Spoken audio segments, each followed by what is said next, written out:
큰 믿음의 용기를 가지십시다. 한 번 더 얘기하면 영적 전쟁에서 승리합시다. 지난 주간에 가나안에서 이스라엘 백성이 벗어난 얘기를 했습니다.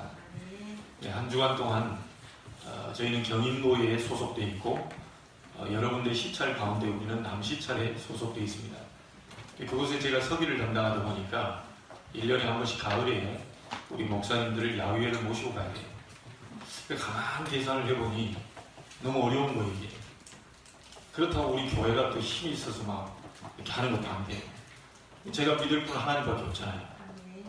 그래요, 하나님, 우리 시찰이 가난이 벗어나게 해주옵소서. 이 시찰에 이걸 제대로 운영할 수 있도록 하나님 힘을 주십시오. 그래서 저희가 하나님 응답이 오면 그걸 가지고 헌신하겠다 그랬는데, 우리 이름은 밝혀드릴 수 없고요. 하나님이 한 분을 통해서 응답을 주셔가지고 우리 교회가 가장 많이 찬조를 했어요. 네. 좀 뿌듯하더라고요. 어제 다 이제 내역서를 올려보내는데 아마 그분들이 보시고 별로 크지도 않은 교회에서 이렇게 많은 것을 했냐 이렇게 또 생각할 수 있었을 겁니다. 하나님이 기도에 응답하고 계신다는 것을 또 감사했고 거기에 쓰임받은 분에게는 하나님의 특별한 응답이 있게 되길 바랍니다. 오늘은 제사장의 옷을 만들라고 말씀을 하고 계십니다. 6년 전 오늘입니다. 안타까운 일이 있었죠. 10월 달에 많은 사람들에게 웃음과 행복을 전달해주는 사람이 있었어요. 그 사람 TV에 많이 나왔죠. 나이는 많이 들었습니다. 알고 봤더니 굉장한 지병도 갖고 있어요. 그런데 많은 사람들을 행복을 끼쳐주기 위해서 여기저기 돌아다니면서 헌신을 했던 일명 행복전도사라는 분이 계셨습니다. 안타깝게 6년 전 요맘때 자살을 했어요. 그런데 혼자 자살한 게 아니고 부부가 같이 자살을 했어요. 너무너무 안타깝죠. 지극정성으로 남편을 섬기고 지극정성으로 뒤에서 돌을 보고 그랬던 남편인데 같이 둘이 자살을 했어요. 많은 사람들이 충격이 왔죠. 많은 사람들이 어쩜 저럴 수 있냐. 우리에게 웃음과 행복을 전해주는 행복전도사가 어찌 저렇게 될 수 있냐. 굉장히 세간에 깜짝 놀랄 만한 일이 생겼습니다. 그러나 저는 그렇게 심하게 깜짝 놀라진 않았어요. 한 가지를 알고 있었기 때문에. 여러분, 그 앞서 2009년도 역사에 없는 사건이 우리 한국에 또 일어났습니다. 우리 역대 대통령들 가운데 얼마나 힘이 들었으면 대통령이 자살하는 안타까운 일이 2009년도에 5월달에 일어났습니다. 얼마나 힘이 들었겠어요. 대통령이 그 많은 무거운 짐, 물론 잘못한 것도 있고 잘한 것도 있겠지만 저는 그걸 얘기하자는 게 아니라 한 사람으로서 얼마나 짐이 버거웠으면 자살까지 생각을 했겠냐 이런 안타까운 마음이 들었습니다. 성도인데 연예인 가정이고 수백억을 재산을 갖고 있고 남부럽지 않은 생활을 했던 연예인의 한 가정이 전체가 다 자살을 했어요. 그 개인이 자살하니까 동생도 자살하고 남편도 자살하고 지금 남겨진 아이들은 또 어떻게 되겠어요? 이런 많은 주변의 안타까운 일들이 우리 주변에는 많이 일어납니다. 여러분이 제가 다 설명을 하지 못해도 이 자리를 빌어서 다 얘기하지 못해도 여러분이 뉴스로 인터넷으로 사람들을 통해서 많이 접한 얘기들이 너무너무 많이 있습니다. 지금 이 나라 이 민족은 너무너무 어려운 상황에 놓여 있습니다. 많은 사람들이 욕을 하고 많은 사람들이 지금 큰 소리를 치고 있습니다. 그러나 제가 마음에 담고 있는 것은 뭐냐면 많은 큰 소리를 하는 사람들이 있지만 나라를 걱정하고 나라를 생각하는 사람들은 많지 않은 것 같아요. 누가 잘못했다. 저 나쁜 사람이다. 저 사람 감옥에 넣어야 된다. 다 연루된 사람을 싹 다 집어내야 된다. 많은 얘기들을 하고 있어요. 근데 저는 그 뒤에 걸 생각합니다. 율법적으로 다 정죄하고 다 잘못했다고 얘기하는 사람들은 많지만 실상 나라를 위해 걱정하는 거예요. 여러분, 우리나라에 이런 일 저런 일 많이 생기고 지금 많은 이런 소용돌이가 칠 때 우리나라의 국가의 위상은 떨어집니다. 지금 우리나라에 많은 뉴스거리가 전 세계로 지금 타전이 되고 있거든요. 그러면 어떻게 되죠? 이 나라 곧 전쟁이 일어날 것 같다. 이런 소문이 나니까 지금 외국인들 가운데 투자했던 사람은 싹 다 발을 빼기 시작하고 있습니다. 자, 그러면 우리나라는 어떻게 되죠? 지난주에 얘기했던 것처럼 원치 않게 가난한 길을 걸어갈 수밖에 없습니다.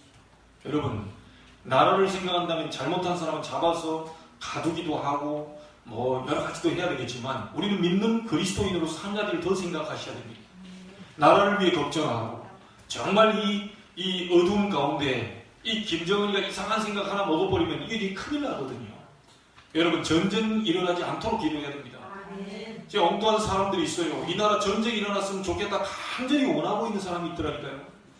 도대체 어느 나라 민족인지 모릅니다. 이 나라 전쟁 터지면 어떻게 되지요? 여기 좀 나이 많이 좀 이렇게 사신 지긋한 분들은 그냥 이렇게 이대로 죽어도 우리가 천국으로 가지만 이 어린 후대들에게는 나중에 굉장한 일들이 지금 남아있거든요. 그래서 이 나라 이 민족의 전쟁이 일어나지 않기를 여러분 간절히 기도하셔야 됩니다. 이 전쟁은 여호와께 속해 있는데요. 하나님의 계획 속에 그것이 없도록 우리가 진짜 기도해야 됩니다. 죽어버리면 상관이 없지만 여러분 아시잖아요. 일본에도 원폭 2개가 떨어졌는데 지금까지도 고통당하는 사람들 많습니다. 심지어 그 원자폭탄 떨어질 때 그 빛을 보고 지금까지 고통당하는 사람, 그 빛만 쳐다봤는데 그렇게 고통스러워요. 핵폭탄이라는 게 그런 거거든요. 저도 경험해보지 못했지만 그 역사상으로 그렇잖아요. 우리 아이들, 오랫동안 생활한 이 아이들이 어렸을 때 그런 피해를 보게 되면 평생에 씻지 못할 상처가 오게 됩니다. 여러분, 이스라엘의 역사도 마찬가지거든요. 7번 큰 재앙 속에 소용돌이 칠 때 어른도 문제이지만 우리 아이들이 너무너무 고통을 당했어요. 그래서 여러분, 이 땅에 계속해서 이런 많은 고통과 어려움들이 오고 있는데 여러분이 왜 이런 고통들이 오게 되는지 꼭 오늘 답을 찾고 돌아가셔야 되겠습니다. 지구상에는 한 명도 빠짐없이 재앙이 들이닥치기 때문에 이곳에서 사람들이 못 빠져나갑니다. 그 어떤 사람도 이 속에서 못 빠져나간다고 성경은 얘기하고 있고요.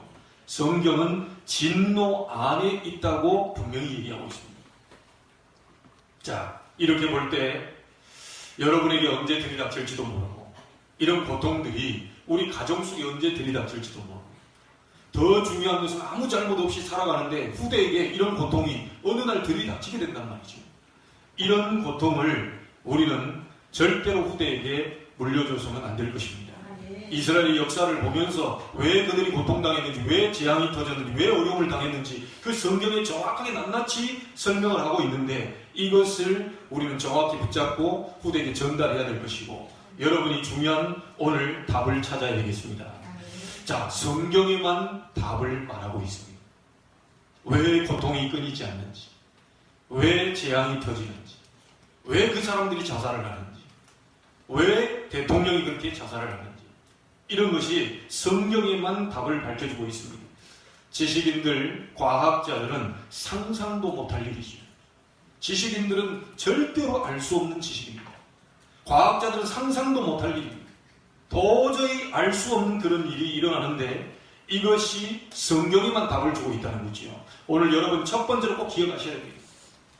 인간이 주범인데 하나님이 주범이 아닙니다. 이런 고통의 가운데 주범은 누구냐? 인간입니다. 인간이 자꾸 어려움을 자꾸 이렇게 만들어내거든요. 그런데 여기서만 여러분은 끝나면 안 되고요. 하나 더를 보셔야 됩니다. 이 인간 배후에 조종자가 있다. 그게 사단이다. 성경에만 말하고 있습니다. 성경에만 얘기하고 있습니다. 성경에만 폭로하고 있습니다. 여러분 국어책, 영어책, 수학책에는 없어요. 어떤 분이 얘기합니다. 사단 같은 소리를 하고 있네. 사단이 어디 있냐?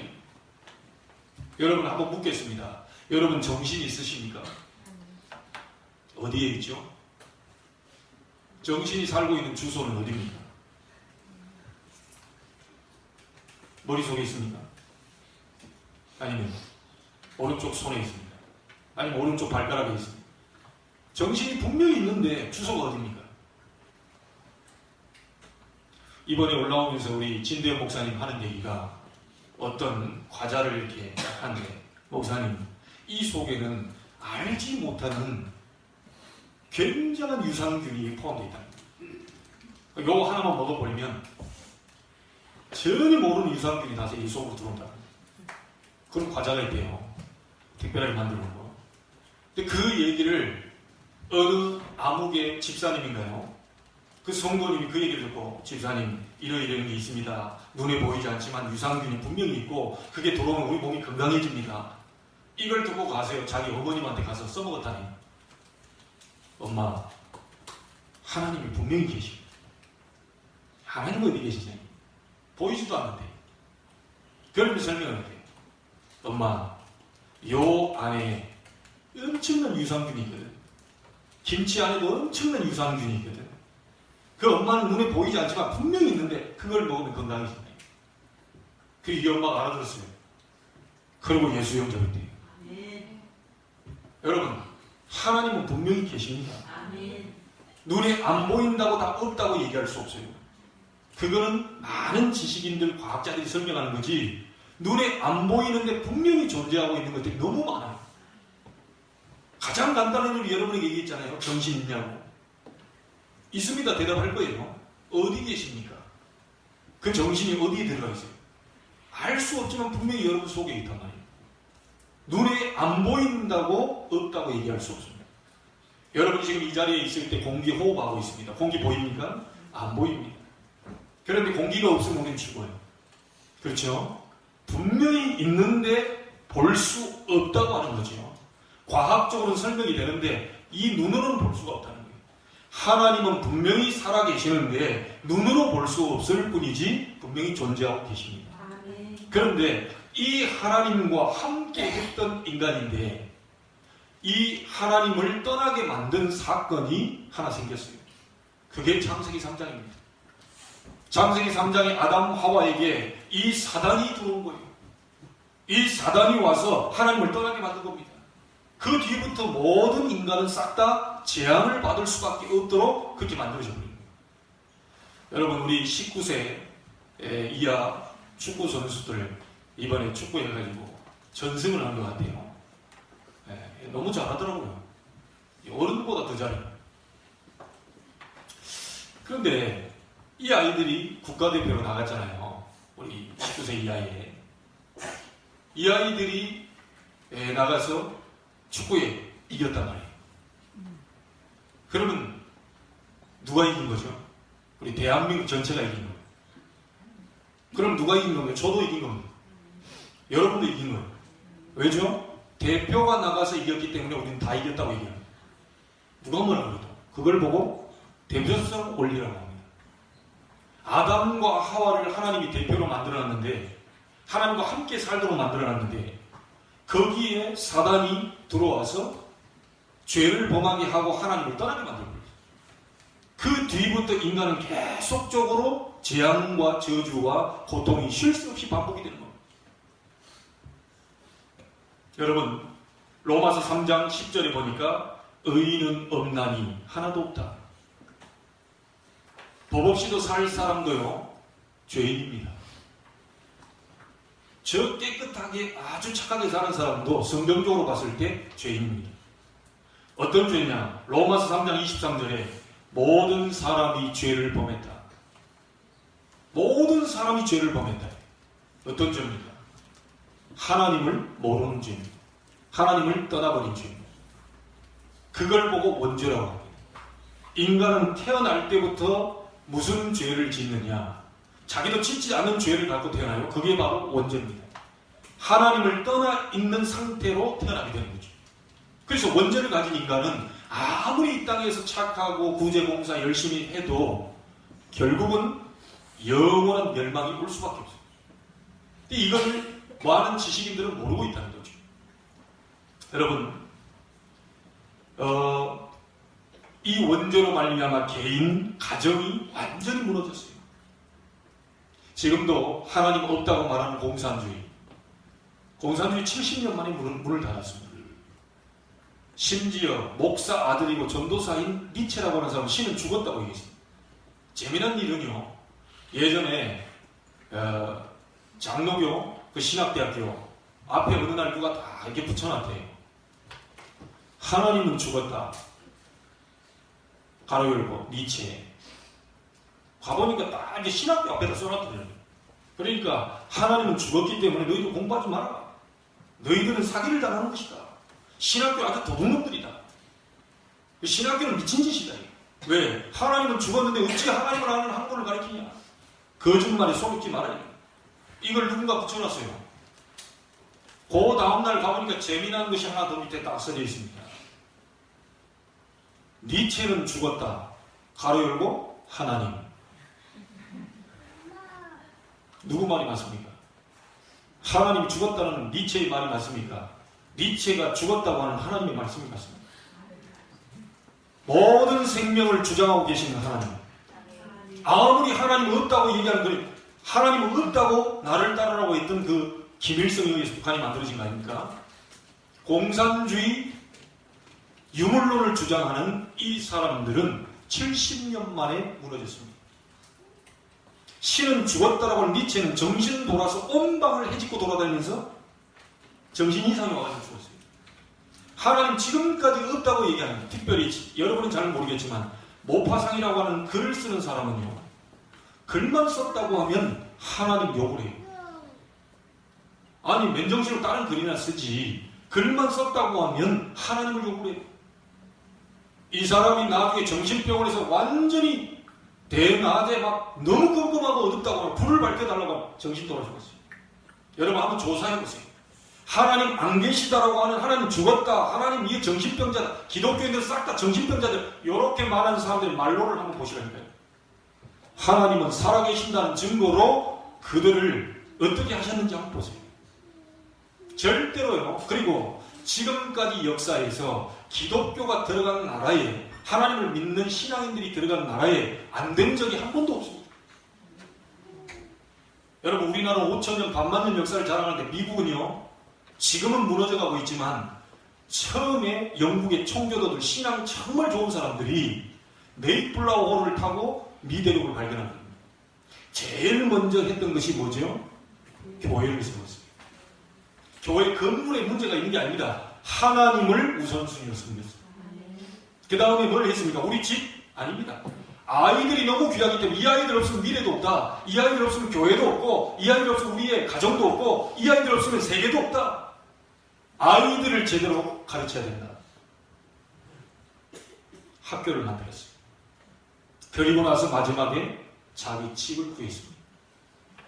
하나님은 복음 중심으로, 하나님 영광으로, 하나님 우선주의로 정말 후대를 세우려고 하는 그 중심을 가진 이 청교도들이 들어간 미 대륙을 200년 정도도 안 된 나라를 세계 강대국으로 만들었다.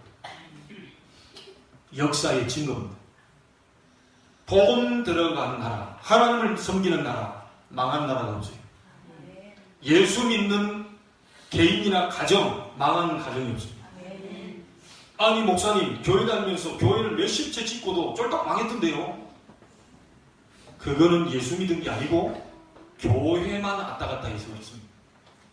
그건 하나님을 믿는 게 아니고 자기 이름을 내기 위해서 뭔가를 막 자꾸 열심히 했기 때문에, 진짜 구원받은 하나님의 자녀라면 하나님이 책임지십니다. 절대로 망하는 법이 없다. 하나님 분명히 살아계십니다. 어떤 과학자가 왔어요. 이 성경이 과학적으로 틀렸다는 사실을 내가 반드시 밝히고 말 것이다. 두고 봐라.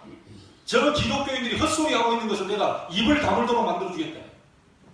내가 지금까지 배운 모든 지식과 세계 모든 책들을 다 동원해서라도 성경은 허구요, 가짜요, 이걸 믿는 사람들 전부 미치광이라는 사실을 내가 밝혀내겠다.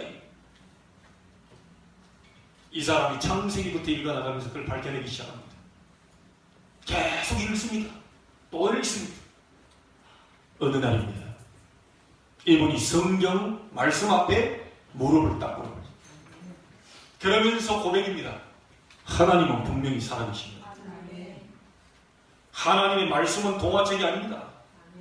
하나님 말씀은 소설책이 아닙니다. 하나님의 성령의 감동으로 지음받은 살아있는 말씀이요. 이 말씀을 들을 때, 읽을 때, 또 전할 때 여러분 놀라운 성령의 역사가 일어나게 되어 있습니다. 오늘 이 자리에 여러분이 하나님 말씀 들을 때 여러분 심령이 울린다. 그게 성령의 사람입니다. 말씀 들을 때 여러분 속에 깨달아진다. 그게 성령의 사람입니다. 말씀이 살았고 운동력이기 때문에. 특별히 오늘 세례 받는 우리 네 분들은 특별히 그 축복이 있게 되길 바랍니다.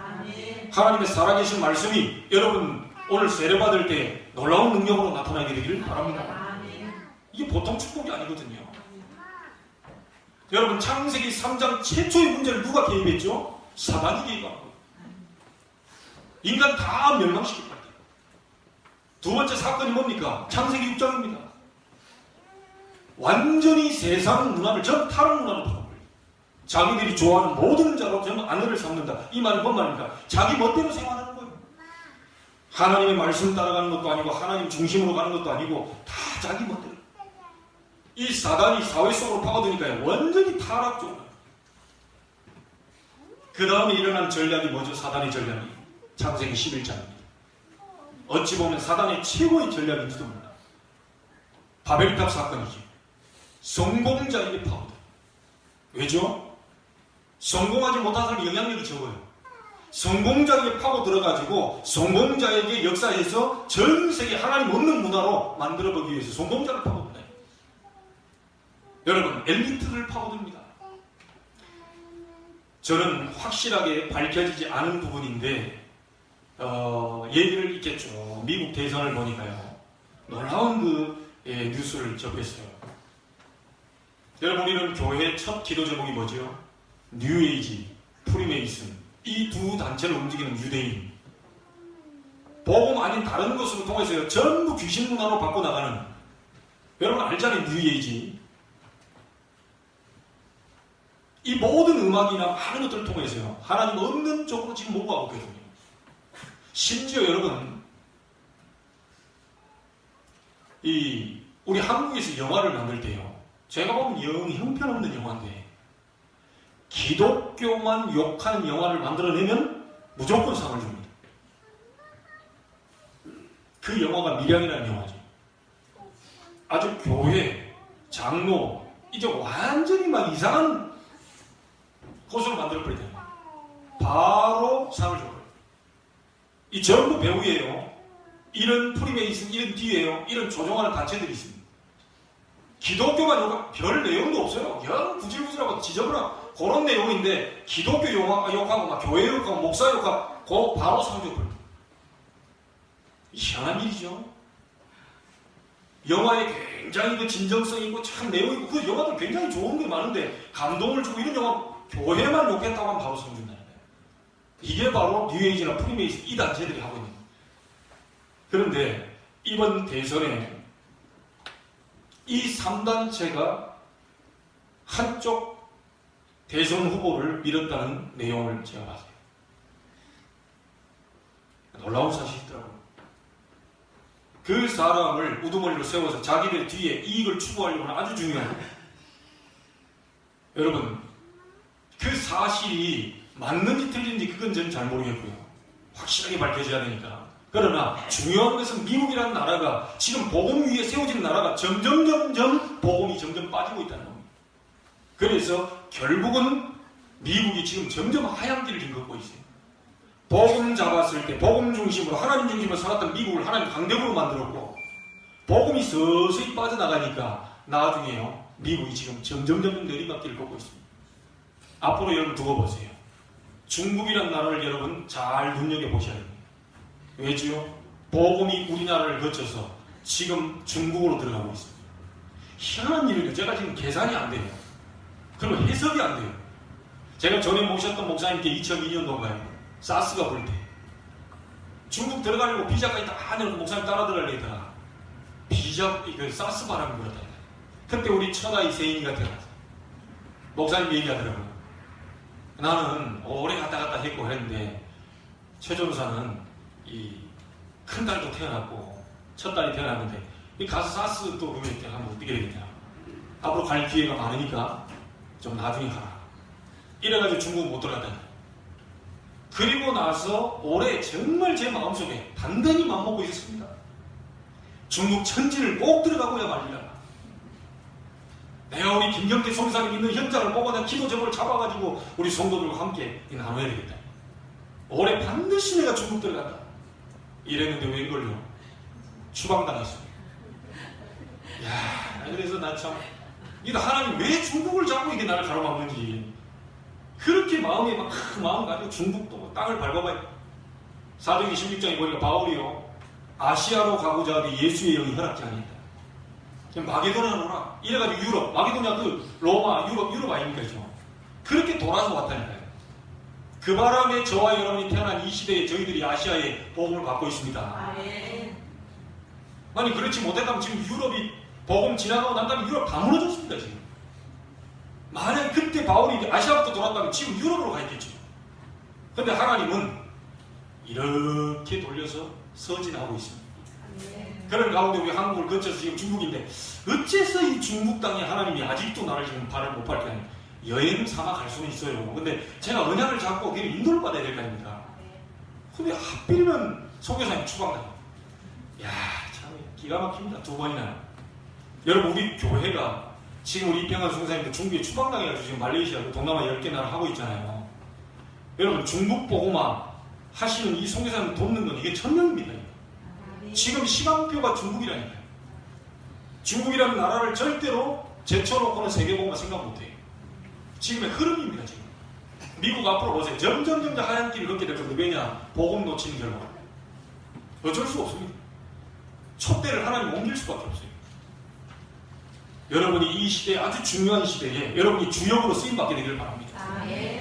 눈에 보이지 않는 사단이 여러분 가정 공격하고 있고 개인 공격하고 있고 정말 엘리트들 공격하고 있고 우리 후대 공격하고 있는데 이게 성경에만 말하고 있단 말이죠. 그래서 계속 저주, 재앙, 고통이 오는 겁니다. 또 하나 얘기 드립니다. 지난번에 제가 수요일날인가 얘기 드렸는데요. 정확하게 어제 핵심에서 말씀을 드렸습니다. 정확히 사실이다. 뭐 다 그랬을 것이다. 얘기할 수는 없지만 그런 기사가 떴어요. 우리 박 대통령이 부모님 다 돌아가시고 난 다음에 너무 상처가 돼가지고 서울의 강나루 신학교라고 하는 장로교 신학교를 찾아갔나 봐요. 거기서 이제 좀 공부해서 자기가 이제 뭔가를 좀 치유받아보려고 갔겠죠. 답답한 마음에 뭐라도 하나 잡아보려고요. 웬걸요? 제가 그 말 듣고 정말 이게 사실이라면 우리는 회개해야 된다. 오늘날 대통령을 만든 결과는 우리 기독교인들일 수 있다. 오늘날 대통령을 저렇게 만든 결과는 무속인에게 이제 왔다 갔다 하도록 만든 결과는 우리 하나님을 제대로 아는 이 목사들이요 기독교인들의 교회가 그렇게 만들었을 수도 있다. 그 학교에서 공부하는 그 상처를 안고 강나루 신학교에 왔는데 거기서 퇴학시켰다는 거예요. 여러분 단순히 지금요 어디 막 여러분 나라를 여러분 걱정하시고 기도하셔야 됩니다. 부모 욕하는 사람 많아요. 그러나 부모를 위하여 이게 생각하는 사람 많지 않은 것을 제가 보고 있거든요. 가정 무너지기를 원하십니까? 잘못하면 잘못했다 얘기해야죠. 그러나 가정을 놓고 기도해야 될 거 아닙니까? 나라 잘못했다 얘기해 여러분도 할 수 있어요. 뭐 하세요. 그럼 그건 나쁠 거 없어요. 그러나 나라를 위해서 나라가 무너져버리면 여러분도 없습니다. 나라가 무너지고 여러분 주권도 무너지고 다시 또 우리가 뭐 식민지 생활해야 될 겁니까? 우리나라의 가치를 여러분이요 기독교인들이 정말 이걸 알고 기도해 주셔야 됩니다. 눈에 보이지 않는 이 흑암 세력이 온 나라를 지금 흔들고 있다. 이게 절대로 여러분 가만둬서는 안 돼요. 아니 목사님 뭐 틀린 거 틀렸다고 해요. 예 맞습니다. 틀렸다고 하세요. 그러나 한 가지를 더 알고 있어야 된다니까요. 눈에 안 보이는 사단이 자꾸 이간질시킵니다. 동서로 남북으로 전부 다 갈라놓습니다. 절대로 이것은 하나님의 역사가 아닙니다. 교회에도 갈르는 거 그건 마귀의 역사입니다. 아무리 잘못했다 해도 우리가 나누면 얘기할 수도 있고 잘못하고 지적도 할 수 있고 다 할 수 있어. 그러나 갈라지는 것은 절대로 하나님의 역사는 아닙니다. 마귀의 뜻이 뭐죠? 이간질. 마귀의 뜻이 이간질입니다.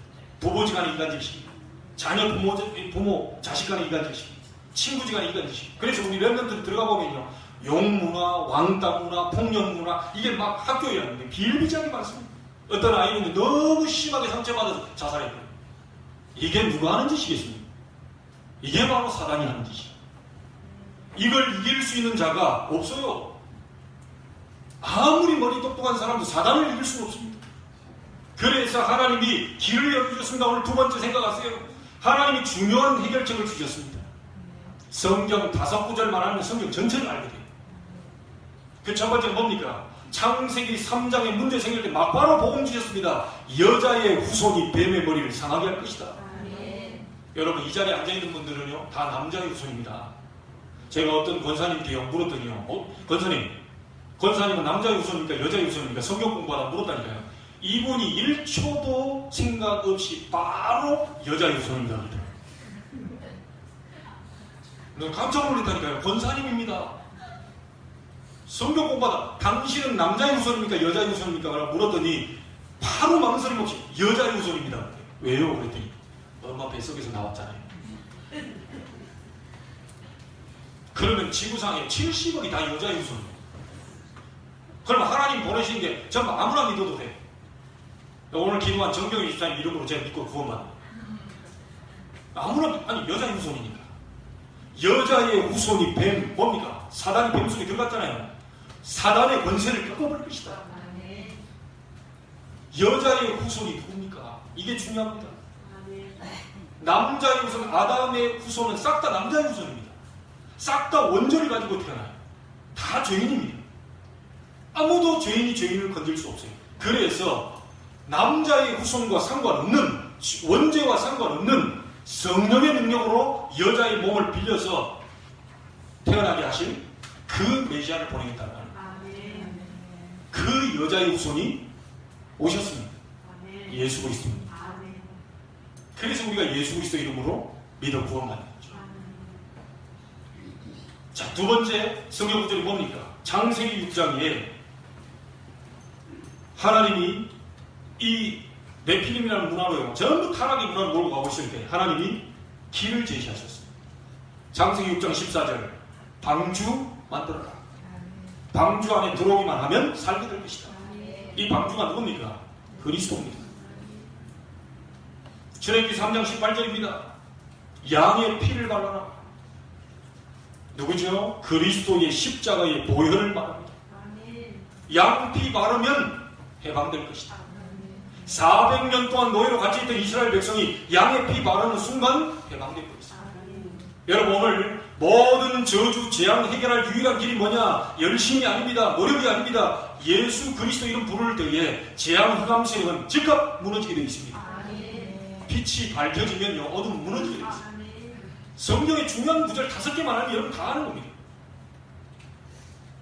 이스라엘 백성이 이걸 놓치고 또 포로로 잡혀갔어요. 이때 7장 14절 이사야 뭐라고 그러지요? 처녀가 잉타의 아들을 낳을 것이 그 이름을 임마누엘이라 하리라. 우리 교회가 임마누엘 제자교회거든요.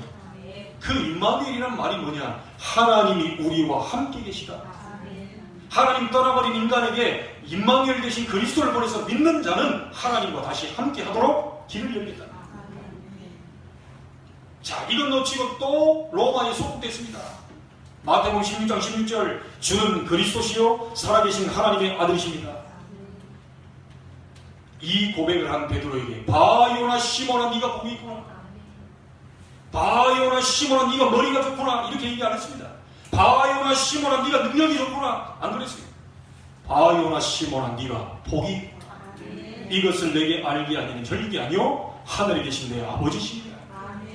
예수 그리스도에 관해서 5구절 여러분 요것만 알면요 구약은 예언이요 신약은 성취입니다. 이 약속 잡고 마가의 다락방에 모여 오로지 기도했는데 성령의 역사가 일어났고 놀라운 일들이 막 벌어졌어요. 그게 교회의 축복입니다. 여러분 오늘 정말 참된 구원의 능력이 임하는 날이 되길 바라고 우리 세례 받는 분들은 지난주에 영접 정확하게 하고 확인을 하셨어요. 이분들은 구원받은 하나님의 백성들입니다. 오늘 세례를 주는 것은 모든 사람 앞에서 구원받은 하나님의 자녀라는 것을 공포하는 날입니다. 아, 저분이 예수 믿고 구원받았구나 라고 하는 것을 알고 함께 기쁨으로 영광 돌리는 날입니다. 이게 축복의 날이 아닐 수 없죠. 특별히 저는 굉장히 감사하고 또 두려운 것도 있습니다. 우리 장인어른께서 오늘 세례를 받게 됩니다. 아마 저기 우리 저쪽에 있는 동생 고모님은 아마 오후에 만나실 걸로 제가 알고 있는데 너무너무 감사하고 고맙게 생각합니다. 저보다도 몇백 배는 더 감사할 거예요. 나는 또 고모님을 통해서 우리 외가 쪽에 있는 할머님 예수 영접하고 가셨다는 얘기를 들었거든요. 그래서 우리 아버님께도 얘기 드렸어요. 어머님은 천국에 가 계십니다. 아버님이 이 땅 오래오래 사시다, 하나님이 준비한 시간표대로 사시다가 하나님이 부르시는 그날 그 어머님께로 가게 될 것입니다. 제가 이 효도를 하게 됐으니 얼마나 감사합니다. 오늘 내 주일날 오후에 또 우리 어머님 통화해가지고 내가 우리 장인어른께서 이렇게 됐다고 너무너무 고맙고 감사합니다. 저희 어머님은 우리 처가 쪽에 어쨌든 하나님을 알게 하려고 기도 많이 하시고, 심지어 막 모든 있는 거 다 바리바리 싸가지고 갖다 주라고 해요. 딱 이맘때만 되면 막 고추도 갖다 줘라, 깨도 갖다 줘라, 계속 갖다 줘라. 왜 그렇습니까? 그랬더니 이분들이 나를 통해서 하나님을 알았으면 좋겠다. 정말 하나님을 알 수만 있다면 내가 모든 것을 다 나요. 너무너무 감사하죠. 이런 기도하는 어머님이 뒤에 계셔가지고, 또 우리 새로 이제 우리 처가 쪽에 우리 부모님들 또 이렇게 함께 하게 돼서 얼마나 감사합니다. 제 소원은 우리 장인어른이 이제 나중에 집사도 또 직분을 받아야 될 것이고, 나중에 정말 이게 천국 가시기 전에 좀 명예장로의 그런 응답도 좀 받고 갔으면 좋겠다. 여러분 기도해 주시기 바랍니다. 아니, 그럴 날이 분명히 올 것이다. 저는 그렇게 확신이 있습니다. 자, 여러분 오늘 본문에 하나만 더 얘기하겠습니다. 세 번째로 여러분이 기억해야 될 게 있습니다. 오늘 뭘 만들라고 했죠? 제사장의 옷을 만들라고 했습니다. 옷은 뭘 말합니까? 신분을 말합니다. 제가 지금 뭘 입고 있죠? 가운 입고 있습니다. 목사들이 가운을 입고 해요. 어떤 목사님들이 일주일 매주마다 가운을 입어요. 그래 저는 매주는 안 입습니다. 아니 목사님 이거 제사장들 옷 해가지고 입으라고 했는데 매주 가운을 입어야 된다니까. 그리스도께서 다 끝내놨기 때문에 저는 매주는 안 입어요. 그러나 이렇게 중요한 이번 주 다음 주 하는 것은 의미를 좀 설명하기 위해서 이제 사실은 이렇게 가운을 입죠. 평상시 때는 가운을 입지 않습니다. 그러나 구약에서는 가운을 입도록 만들었어요. 누구에게요? 제사장들에게 가운 입으라고 만들어준 거예요. 그 제사장들 가운데 제일 대제사장이 누구죠? 아론입니다. 아론의 자식들과 그 레위 지파들이 전부 다 가운을 만들어 이렇게 오늘 제사장의 옷을 입으라, 만들어라 이렇게 한 겁니다. 자, 그러면 여러분 우리 성가대들이 이제 가운 입고 있습니다. 저 말은 무슨 뜻일까요? 다른 게 없습니다. 우리가 세상 노래를 부르는 게 아니다. 우리가 자격이 없지만 그리스도로 옷 입어서 하나님을 향한 찬양을 우리가 드리는 것이다. 우리 교회도 지금요 가운 맞춘다 하면서 헌금위원 가운을 제가 내년에 꼭 해야 되겠다 싶은데, 이 헌금위원 가운 입는 사람이 무슨 뜻일까요? 우리가 세상에서 말하는 장사하듯이 그렇게 서로 돈을 주고받는 그런 게 아니라는 거예요. 그러니까 가운을 딱 입고 우리가 이제 헌금위원이 이렇게 오지요. 그런 의미입니다. 세상에서 하나님을 잘 모르는데 가운을 입는 사람이 있어요. 누굽니까? 이런 가운을 입고 있는 사람이 있어요. 하나님 모르는 사람인데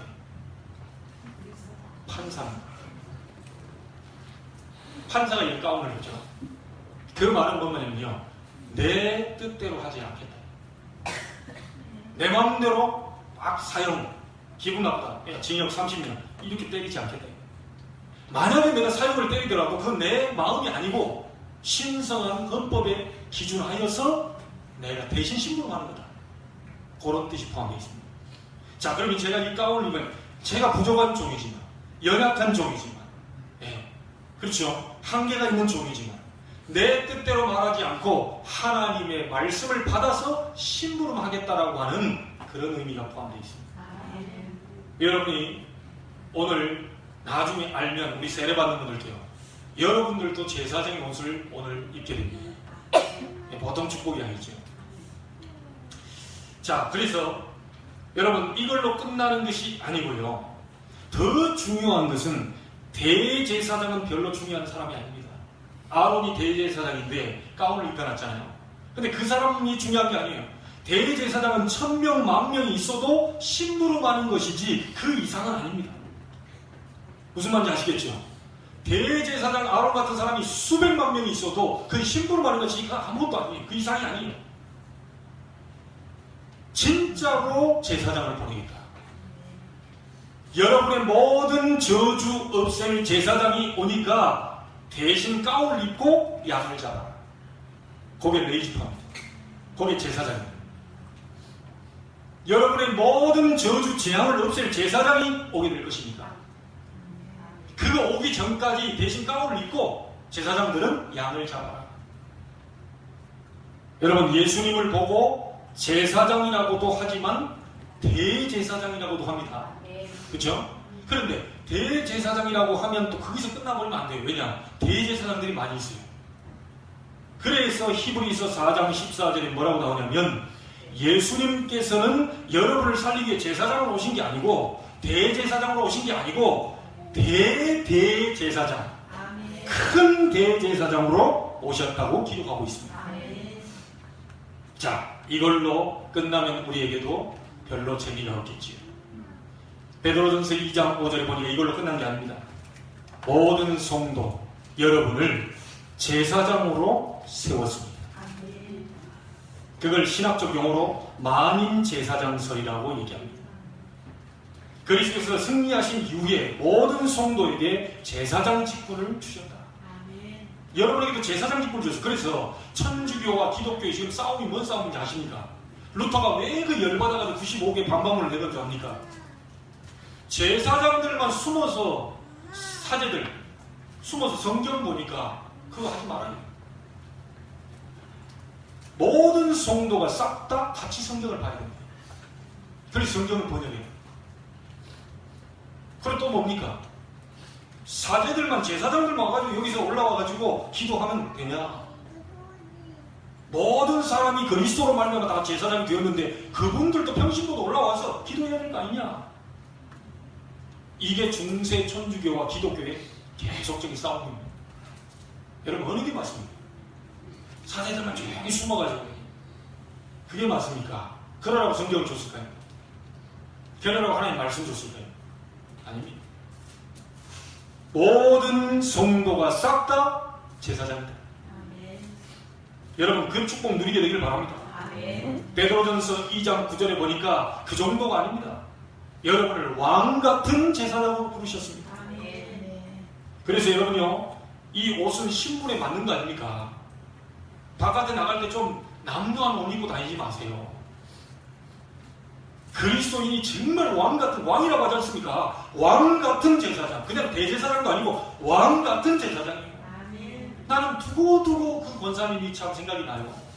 사과를 사는데 10개 주는 것을 그렇게 한 개 더 달라고 싸우면서 손도 긁히고, 안 주겠다, 또 주라, 안 된다, 그래서 줘야지, 당신 많이 남자냐.